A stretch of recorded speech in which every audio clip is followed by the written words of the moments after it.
République am na ñu naan dañu bëgg def ay yenn coppite ci sunu ay institutions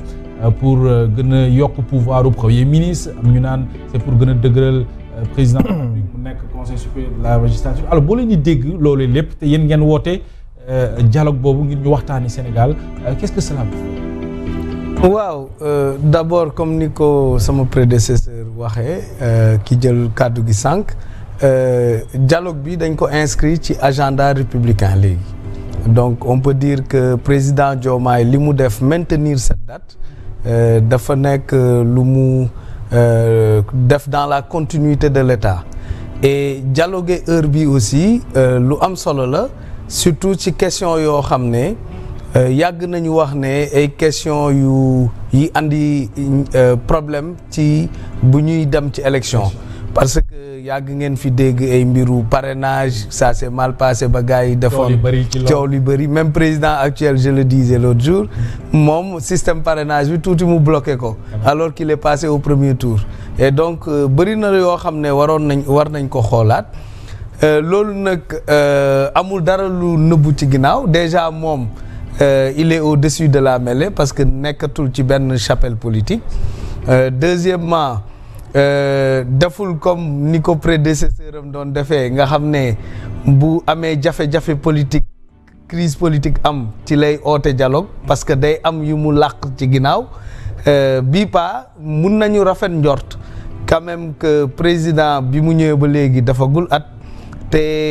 li mu oote yëpp bonne foi la ci oote defoon na dialogue sur le système judiciaire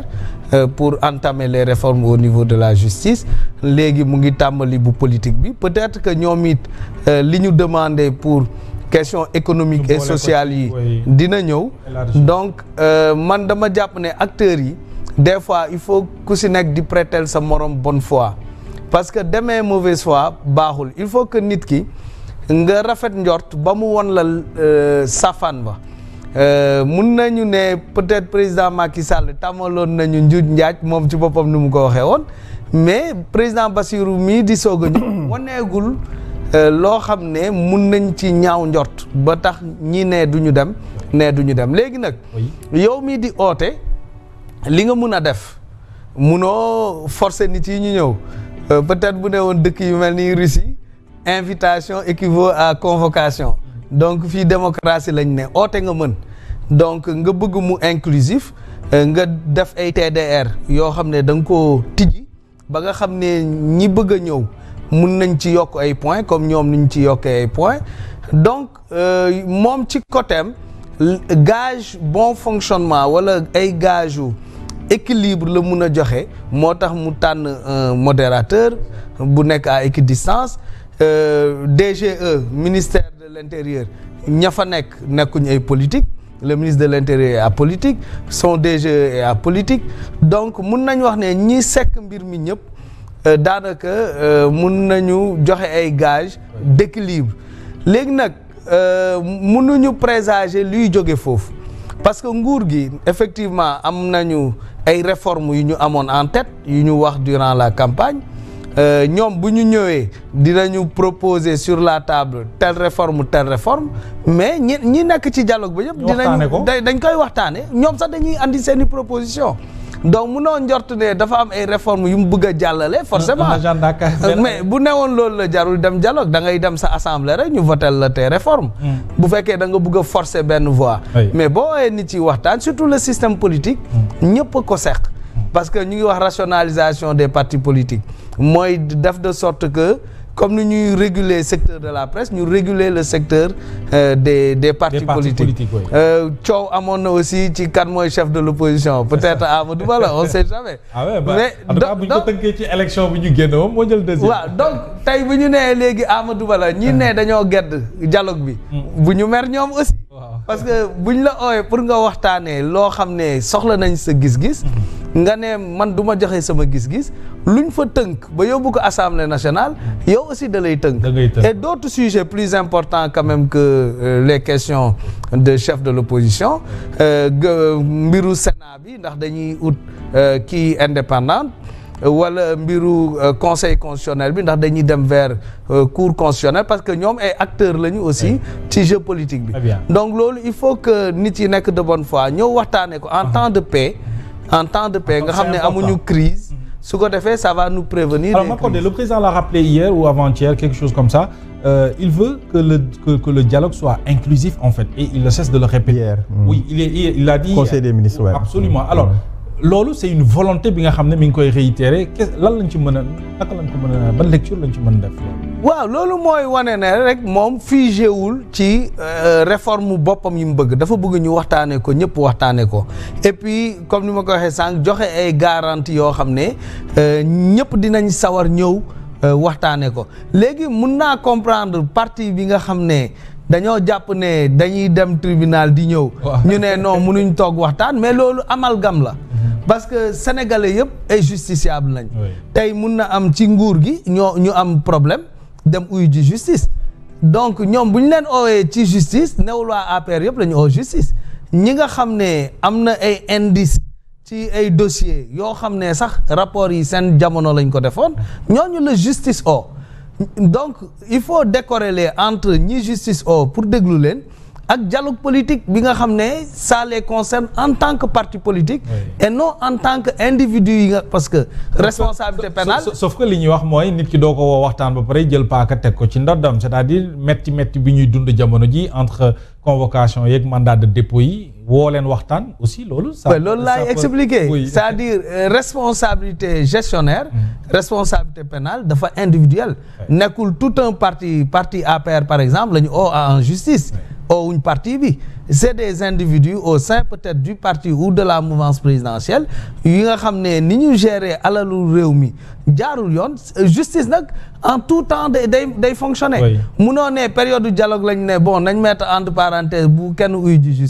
justice fonctionner wul noonu et donc ñoom raison bi ñu teg quand même new raison bu dëgër. donc on les invite à la table en tant que parti ñu ñëw waxtaane ko. Alors Théodore Chérif Monteil, une lecture venant de vous par rapport ak ce dialogue bi nga xam ne interprétation yi bëri na réaction yi bëri na ci également ak impression yi venant surtout ci ay formation politique ñii nee nañ dañuy dem ñii nee nañ duñu dem te ku ci nekk joxe nga sa raison et puis bëggoon nañu xam également la pertinence de ce dialogue à l'heure actuelle boo ñu ko doon analyser lan la. jërëjëf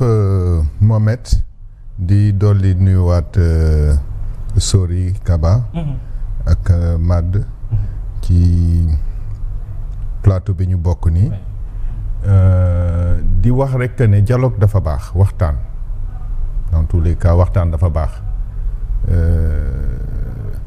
dama doon def benn étude taayale di interroger intelligence artificielle mu ne ma la démocratie a été inventée sous l'arbre à palabre au Jolof. waxtaan dafa baax. ci loo gis. ci biir kër ci liggéeyukaay ci réew. parce que Sénégal ñoo ko bokk xëj na dañ dul bokk kuréeli politique. dañ dul bokk ay yoon yu ñuy jaar pour yegg ci objectif bi. mais ñun ñëpp ñoo bokk objectif. muy Sénégal bu gën ci ñun ñëpp. Sénégal bu baax pour les générations à venir. donc dañ war toujours di waxtaan parce que amul benn système bu parfait. mais il faut faire attention ci waxtaan. ñu bañ a def ay amalgame ci kàddu yi. ci li ñu bëgg a waxtaanee. parce que boo xoolee dialogue politique bi TDR yi ci contexte et justification bi dañuy wax. Dialogue autour du système politique sénégalais alors qu'il ne s'agit pas du système politique. Le système politique ak le système électoral c'est pas la même chose. Système politique mooy mode de gouvernance yi